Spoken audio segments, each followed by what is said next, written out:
Bom dia, irmãos, bom dia, irmãs. Esse que vos fala, para quem ainda não me conhece, é o pastor Juscelino Moreira. Pastoreio a Igreja Batista Filadélfia, uma igreja reformada na cidade de Nova Bassano. O tema que eu quero abordar com vocês hoje é coisas a se pensar que talvez tenhamos esquecido.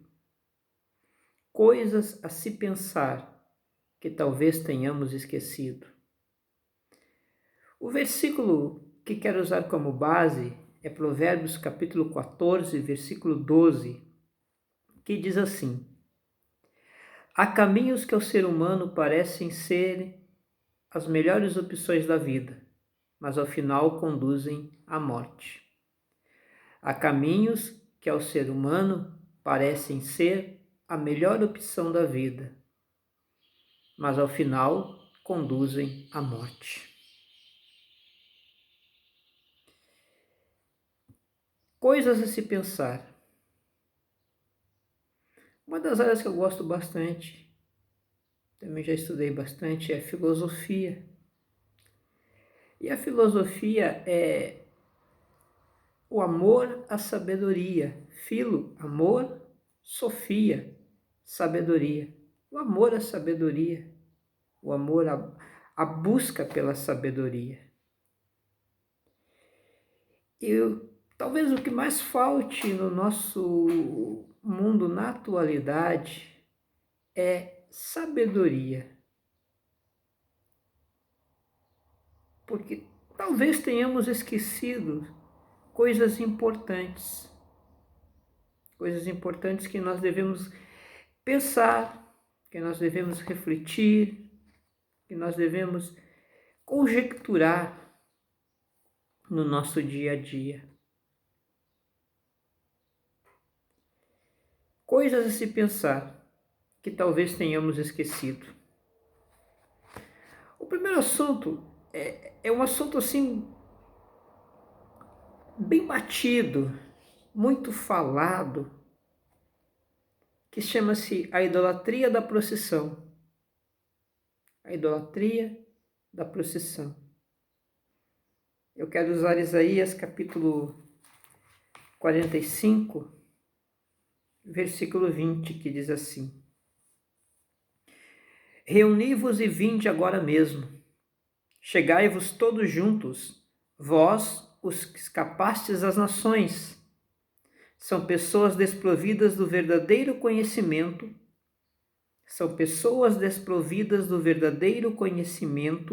todos aqueles que levam de um lado para o outro imagens de madeira e outros materiais, que rogam e suplicam a deuses que não têm qualquer capacidade para ouvir e tampouco podem salvar alguém. A idolatria da procissão, que a gente ouve muito no nosso meio, os chamados santos, as imagens. Qual é o préstimo destas imagens, destes santos, entre aspas? Está escrito em Isaías capítulo 49, 44, do versículo 9 ao versículo 20, que diz assim: os que modelam ídolos nada são, as suas obras de arte e objetos preciosos não podem lhes trazer nenhum proveito. Tudo isso é vão. As suas testemunhas nada veem e nada sabem, a fim de que sejam humilhados por seus próprios feitos. Quem é que esculpe ou modela um Deus e funde uma imagem que nada lhe serve? Com certeza, todos os seus companheiros e devotos são envergonhados, bem como seus artífices, que não passam de seres humanos. Reúnam-se todos eles e apresentem-se. Todos eles se encherão de espanto e de humilhação. O ferreiro toma uma ferramenta e trabalha com ela nas brasas. Modela com arte um ídolo mediante hábeis marteladas. Forja-o com o poder do seu próprio braço. Ele sente fome e perde a força.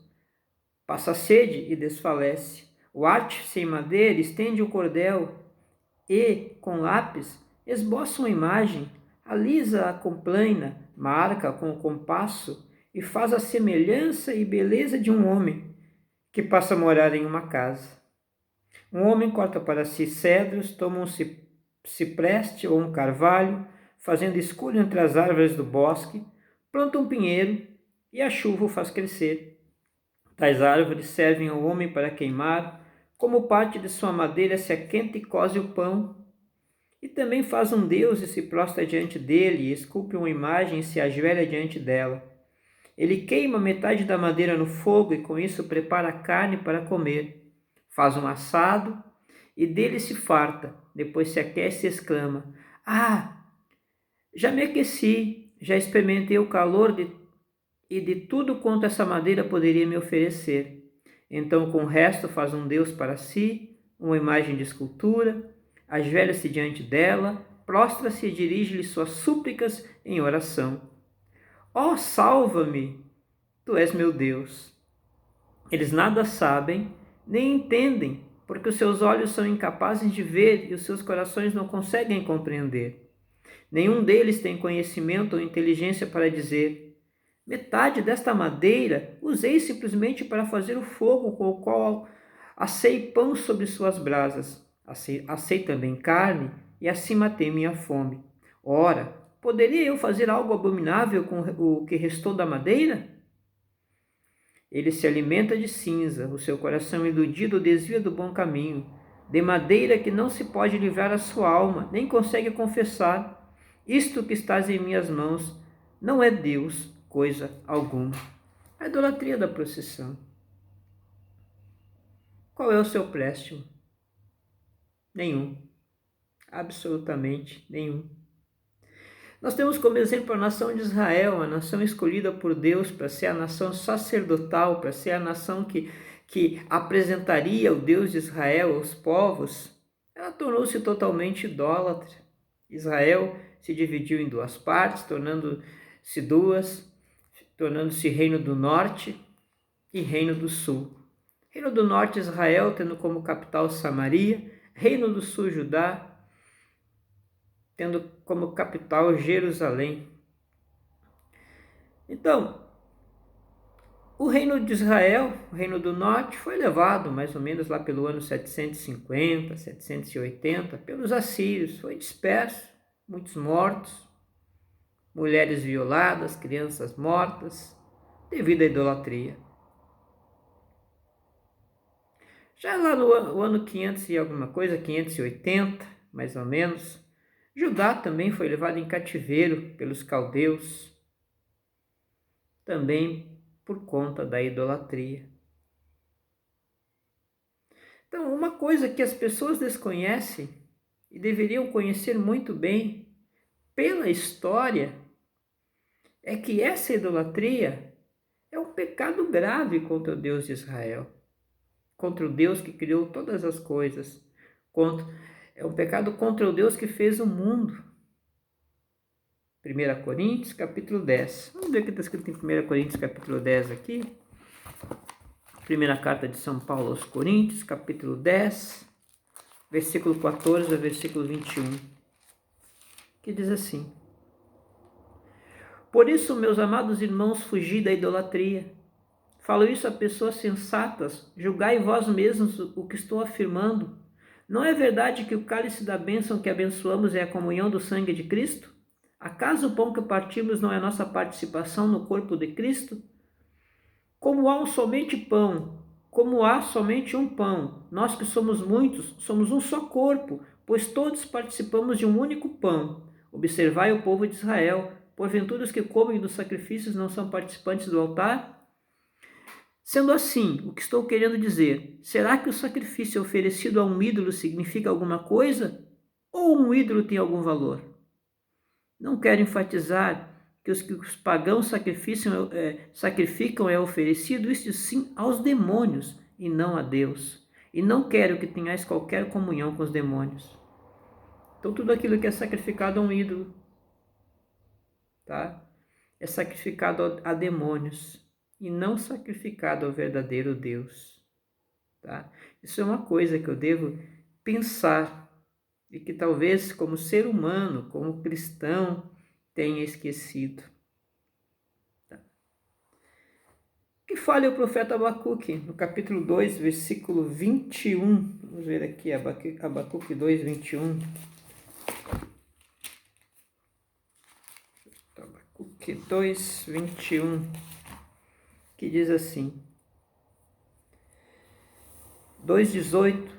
Ora, qual é a utilidade de uma imagem idólatra esculpida por um artífice? Ou uma insignificante divindade de metal que ensina mentiras? Pois aquele que tais objetos deposita sua confiança, que em tais objetos deposita sua confiança na própria obra de suas mãos, contudo cria ídolos mudos e inúteis.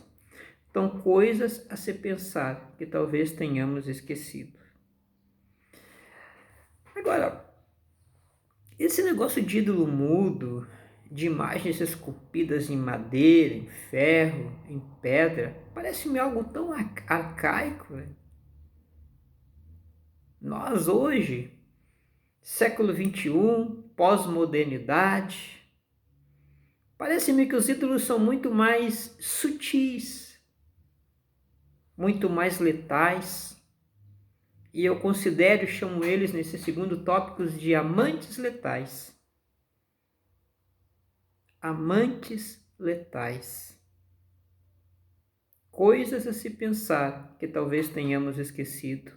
A idolatria da procissão, um ídolo do passado, feito e construído por mãos humanas. Mas como será o ídolo de agora, o ídolo do presente? Amantes letais. Olha só. Segundo tópico. Por que tenho que compartilhar meu cônjuge? Já que o segundo tópico fala de amantes, por que tenho que compartilhar meu cônjuge? Gênesis, capítulo 2, versículo 24, o Bereshit da Bíblia Sagrada, o primeiro livro da Bíblia Sagrada, Bereshit. No princípio, capítulo 2, versículo 24, diz assim: Por esse motivo é que o homem deixa a guarda de seu pai e sua mãe para se unir à sua mulher, e eles se tornam uma só carne. O homem unido à sua mulher torna-se uma só carne. E em Hebreus capítulo 13, versículo 4, diz que honrado entre todos é o matrimônio e o leito sem manchas. Então, o matrimônio é honrado entre todos. E o leito puro, o leito sem mancha. E por que tenho que compartilhar meu cônjuge muitas vezes com o futebol? Com os amigos? Deixa eu te explicar esse negócio, se você não está me entendendo. Às vezes, o esposo, ou em casos, talvez em alguns casos a esposa, são tão ligados a futebol. E o futebol é todos os domingos. E o futebol é todas as quartas. E às vezes as segundas e terças. E é na televisão. E é no estádio que se vai se esquecendo da esposa. É um amante letal, que vai chegando devagarinho, que vai tomando a mente do filho, da filha de Deus, e vai escravizando, e vai tornando-se um ídolo. Um ídolo. Às vezes é a novela, que não se pode perder um capítulo, que não se pode abandonar. Então, o esposo fica deixado de lado, ou talvez até a esposa fique deixada de lado, mas naquele momento é o momento da novela. Amante letal. Os amigos. Sabe, tem cristãos e cristãs, servos e servas de Deus, que parecem que não crescem. Nós passamos por fase na nossa vida. E a fase da adolescência, dos 12 aos 18. Completou 18 anos, não é mais adolescente.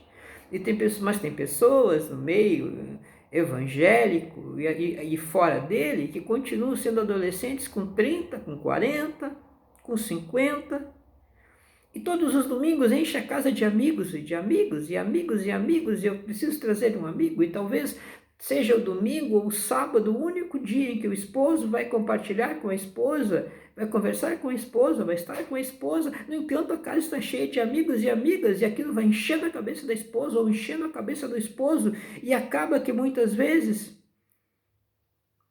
vem o divórcio, vem o adultério, vem o desentendimento, vem a separação. O que está faltando? O que está faltando? Eu pergunto. Está faltando pensar sobre coisas que realmente são importantes. Coisas que realmente a gente tem esquecido. Coisa que a gente esquece. Coisa que a gente esquece. É bom você, minha filha, meu filho, meu irmão, minha irmã, meu amigo, minha amiga, entender que amantes letais são letais, trazem a morte. Trazem a morte. Senão, eu e você não podemos esquecer disso. E se a gente está esquecendo, é bom que a gente lembre. Outra coisa, outro tópico nesse sermão é: observe o toque de recolher. Eu já vi que os ídolos existem, só que agora se tornaram outros ídolos. E eles vêm sempre, tanto no passado quanto no presente, vêm trazendo males às famílias. E eu esqueço isso. Eu aprendo a conviver com eles e esqueço que eles estão ali para me fazer mal. Observe o toque de recolher. Existe uma frase maldita no meio evangélico, no evangelicalismo brasileiro, e até usada em tom de brincadeira, mas ela é maldita. É a seguinte frase: crente não bebe, mas come muito. Obviamente, quando fala em não bebe, está se referindo à bebida alcoólica, mas come muito. Isto é uma maldição. O que você cristão, está fazendo com o templo do Espírito Santo, com a casa de Deus, que é o teu corpo? O que você está fazendo? Porque você não bebe? Está comendo em demasia?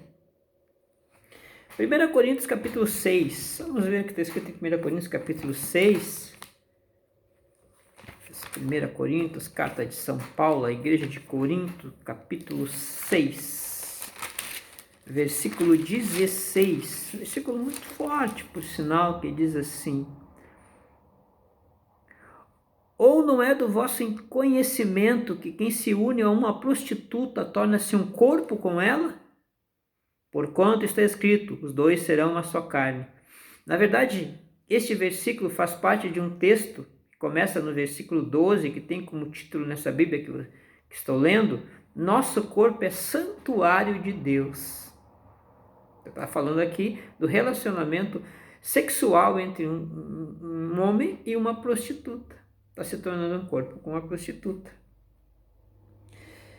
Capítulo 3, versículo 16, vamos ver aqui. Não sabeis que sois santuário de Deus e que o seu Espírito habita em vós? Olha o que o apóstolo Paulo está dizendo. O apóstolo Paulo está tratando com Corinto. Está falando do dever dos ministros de Cristo, a forma como eles devem andar. Tá? E ele diz: não sabeis que sois santuários de Deus e que o seu Espírito habita em vós? Forte isso, não é? No entanto, muitas vezes nós não observamos o toque de recolher. Tá? E praticamos uma coisa que a Bíblia chama de obras da carne. Está escrito lá em Gálatas, capítulo 5. Gálatas, carta de São Paulo à igreja da Galácia, no capítulo 5. Vamos achar aqui. capítulo 5, a partir do versículo 19, que diz assim: Ora, as obras da carne são manifestas, e elas são imoralidade sexual, impureza, libertinagem, idolatrias e feitiçarias, ódio, discórdia, ciúmes, ira, egoísmo, dissensões, facções, inveja, embriaguez, orgias e tudo quanto se pareça com essas perversidades, contra as quais vos advirto. Olha o que o apóstolo Paulo está dizendo. Como já vos preveni antes, os que as praticam não herdarão o reino de Deus. Paulo está falando isso para uma igreja. Observe o toque de recolher. O que nós estamos fazendo com o nosso corpo, com o templo do Espírito Santo? Lucas capítulo 21, versículo 34. Vamos ver o que diz aqui em Lucas 21, 34.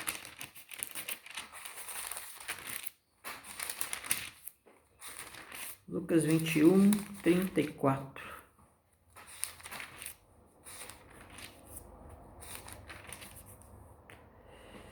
Tende cuidado de vós mesmos, para que jamais vos suceda que o vosso coração fique sobrecarregado com as consequências da libertinagem, da embriaguez e das ansiedades dessa vida terrena, e para que aquele dia não se precipite sobre vós de surpresa como uma armadilha. O dia do Senhor, aquele dia, o dia que o Senhor voltará. Então, meu querido, não esqueça de coisas importantes. Pense nessas coisas, na forma como você deve cuidar do teu corpo, do templo do Espírito Santo. E nós muitas vezes aprendemos de um jeito mais difícil, não é? Não cuidamos do templo do Espírito Santo e aí vem a obesidade, logo a diabetes, a pressão alta, o colesterol alto, tudo isso vem por consequência do nosso descuido com o nosso corpo. Mas você olha para mim e diz assim: pastor, mas está escrito que ele levou sobre si todas as minhas enfermidades. E levou mesmo. Mas também está escrito: não tentarás o Senhor teu Deus. Ele te deu a vida para que você administre a sua vida, cuide da sua vida. Não entregue para Deus uma coisa que é você e eu que temos que fazer. Você e eu que temos que fazer. Sim? Então, voltando, esse tópico que a gente acabou de ver foi: observe o toque de recolher. Observe o toque de recolher. E o outro tópico é: observe o chefe. Quando eu falo chefe, observe o chefe. Você vai perceber de quem eu estou a quem eu estou me referindo. Quem é o príncipe deste mundo? João 14:30. Então, quando eu estou dizendo observe o chefe, eu não estou dizendo observe o que o chefe está fazendo e faça o mesmo. Eu estou dizendo, em outras palavras, observe quem é o chefe. São João capítulo 14, versículo 30. Vamos ver o que está escrito em São João 14, 30.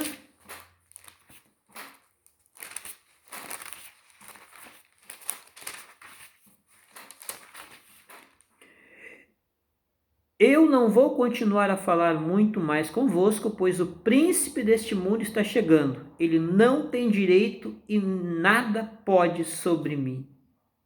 O príncipe deste mundo está chegando. A quem Cristo está se referindo?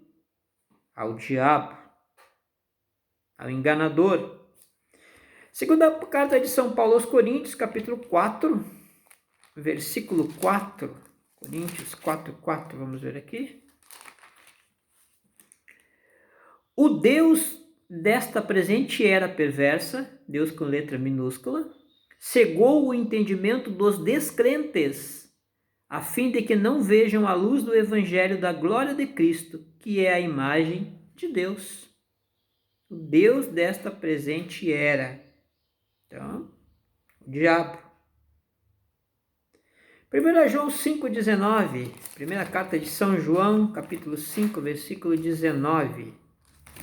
1 João 5,19 diz assim.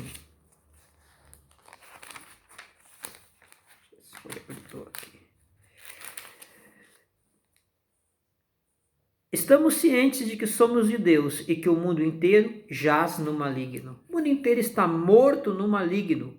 São João diz, nós estamos cientes que nós somos filhos de Deus, mas o mundo inteiro está morto no maligno. Tá? O mundo inteiro. Há uma separação aí entre cristãos e mundo. Pessoas não cristãs. Bom? Então a Bíblia está se referindo ao chefe deste mundo e está dizendo que o mundo inteiro está morto nele, no maligno. A terra pertencia ao homem. Deus tinha dado a terra para o homem administrar, para o mundo cuidar. Inclusive foi Adão que colocou o nome nos animais, Adão que cultivava a terra. Era tudo uma maravilha. Mas ele entregou para o diabo. Ele entregou para o príncipe deste mundo, que agora é o diabo. Então, Gênesis capítulo 1, versículo 27 ao versículo 30. E antes de ler Gênesis capítulo 21, versículo 27 ao versículo 30, ou melhor, eu vou deixar esse para a segunda parte do sermão. Escute a segunda parte. Esse sermão fala de coisas a se pensar que talvez tenhamos esquecido. Coisas a se pensar que talvez tenhamos esquecido.